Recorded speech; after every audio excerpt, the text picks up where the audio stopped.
All right, man. Peace to the 12. Y'all see the title. They want to put microchips in prisoners. I'm going to say that one more time. They want to put microchips in prisoners, all right? And yeah, I mean, that's basically what this video is. It ain't going to be long. It's only 10 slides. I'm going to get like two different scriptures, and I'm going to get the article that talks about this, okay? So, first, I'm going to get Habakkuk 2 and 3, all right? I'm going to go to the NIV translation. It says, for the revelation, this is funny because we're going to go into Revelations, the 13th chapter, in a minute. But it says, for the revelation awaits an appointed time. It speaks of the end and will not prove false. Though it linger, wait for it. It will certainly come and will not delay. All right, and the revelation that's going to come to pass, all right, in this instance, is of course the mark of the beast.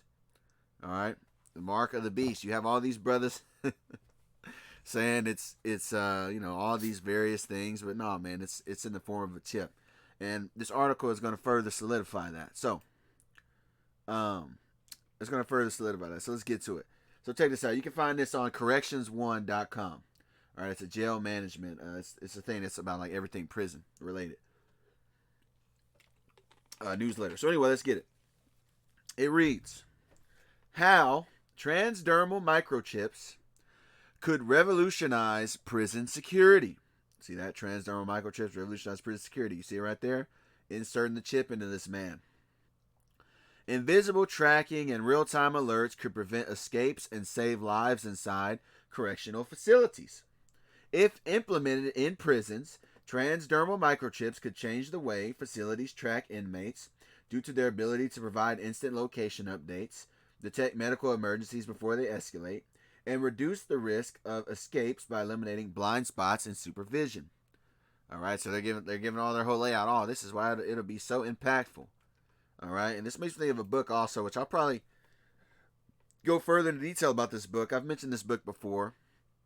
It's a book written by Harriet A. Washington, and it's called Medical Apartheid: The Dark History of Medical Experimentation on Black Americans from Colonial Times to the Present. And we're going to chapter 10, page 280, and it says, Caged Subjects, Research on Black Prisoners. I am disturbed that the World Medical Association is now helping on its clause or hedging on its clause about not using criminals as experimental material. The American influence has been at work on its suspension. One of the nicest American scientists I know was heard to say, criminals in our penitentiaries are fine experimental material and much cheaper than chimpanzees. All right, so for those of you that don't know, they've been experimenting on prisoners for a long time. You can look this up on your own. If you're into comic books, there's a comic book character by the name of Luke Cage. All right, Luke Cage is a so-called black man, and he was sent to prison. I don't remember if it was falsely. It's been a long time since I read the comics, but I don't remember if he was sent there falsely or whatever the case. But nonetheless, he was sent to prison, and they experimented on him, and that's how he got his superpowers, which was unbreakable skin.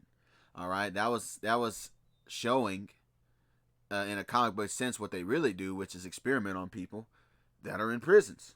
All right, this is known. Anyway, so let's read more into this. This article is based on research conducted as part of the CA Post, the California Post, Command College. It is a future study of particular emerging issue of relevance to law enforcement. Its purpose is not to predict the future, rather to project a variety of possible scenarios useful for planning and action anticipation of the emerging landscape facing policing organizations. All right? Now, why is all this important? Well, this is written in the scriptures, man. It's Revelations 13 and 15. Really, 16 is what I want, but we're going to read this, right? He had power to give life. It's Revelation 13, 15. And we're going to go all the way through it, 13 through, or 15 through 18.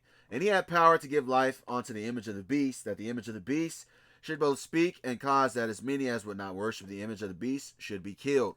And he caused all, both small and great, rich and poor, free and bond, to receive a mark in their right hand or in their foreheads, and that no man might buy or sell save he that had the mark, or the name of the beast, or the number of his name.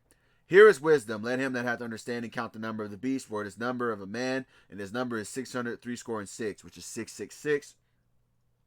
Now, the key word here in Revelation 13 to 16 is what? Free and bond. Now, the bond is in reference to prisoners. Okay? Bond is in reference to prisoners, all right? And we're going to get more into that in a minute. But I want to see, this is all the key takeaways. They're saying, oh, these are all the positives of what will happen if we put this chip in people. It says key takeaways.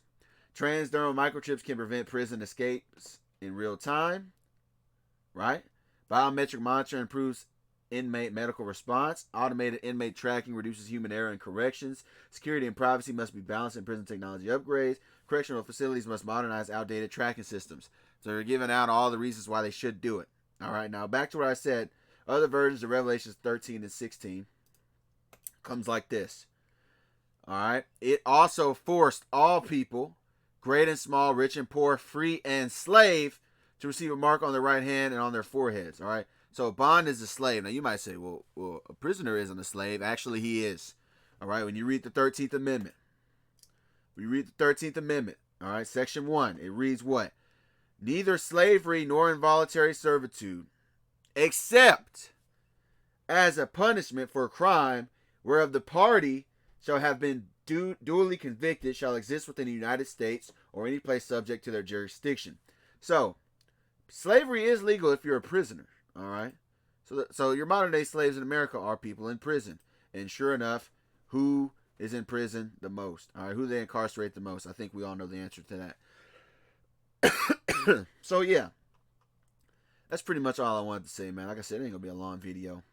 As you can see, they want to put microchips in prisoners, man. All right, brother, stay vigilant, stay paying attention to what's going on. So, anyways, man, with that, I want to say peace to the 12, and I want to give all praise, honor, and glory to the Heavenly Father, Most High Yahweh. The name is only begotten Son, Yahweh Shai. Yahweh is the name of the Heavenly Father of the world, commonly calls God, and Yahweh Shai, the Savior of the nation of Israel, the world, commonly calls Jesus Christ. I want to say shalom, peace. People listen and learn, you brothers, whose word, truth, sincerity, and to you elders, been doing this thing before me, man. I'm going to get up on out of here. Go in peace, shalom.